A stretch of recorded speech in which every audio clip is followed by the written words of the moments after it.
Hello everyone!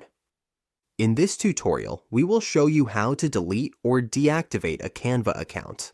Whether you want to take a break or permanently close your account, we will guide you through the simple steps to do it easily.